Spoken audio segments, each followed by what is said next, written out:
ঘরে কিছু না থাকলে এভাবে তৈরি করুন বিকেলের নাস্তা। আসসালামু আলাইকুম। আমি আপনাদের সাথে আজকে শেয়ার করব দুই ধরনের নিমকি। এর জন্য আমি নিয়ে নিয়েছি 2 কাপ ময়দা, হাফ কাপ তেল, কালি জিরা সামান্য পরিমাণ আর পরিমাণ মতো লবণ দিয়ে এটাকে ভালো করে মাখিয়ে নিব।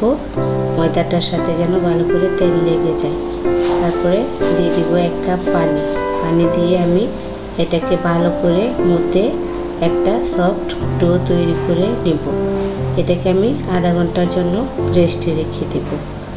তারপরে এটা ছোট ছোট লেচি কেটে রুটি বেলে নিব। রুটি বেলে তারপরে মাঝখান দিয়ে লম্বা লম্বাভাবে দাগ দিয়ে তারপরে এটাকে আমি নিমকে শেপ দিয়ে নিব। এই যে এরকম পাতলা থাকতে হবে, পাতলা করে বেলে নিব। তারপরে আমি নিমকিগুলো ভাজার জন্য চুলায় চলে যাব। দিয়ে দিব একটা ফ্রাই প্যান, চুলাতে দিয়ে দিব। এটা ডুবো তেলে ভাজতে হবে, বেশ ভালো পরিমাণে তেল দিতে হবে। দিয়ে এটাকে ডুবো তেলে ভেজে নিব মুচমুচা করে। আপনারা চাইলে বিকেলে চায়ের সাথে এই নিমকিটা অনায়াসে খেতে পারেন। একদম হোটেলের মতো মজা আসে এটার মধ্যে। এই তো আমি দিয়ে দিলাম নিমকিগুলা। এরকম লাল লাল হয়ে গেলে নিমকিগুলা নামিয়ে নেবেন। আবার আমি আরেকটা নিমকি শেপ দেখাবো।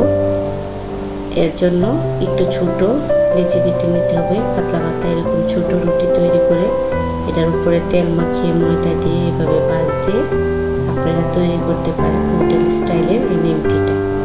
তারপরে এটা আমি লো ফ্লেমে অল্প আগুনে ভেজে নেব, লাল লাল হওয়া পর্যন্ত এটাকে অল্প আগুনে ভাজতে হবে।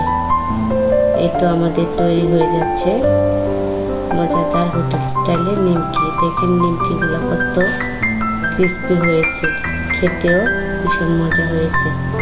ভালো থাকবেন সবাই, সুস্থ থাকবেন, আমার জন্য দোয়া করবেন।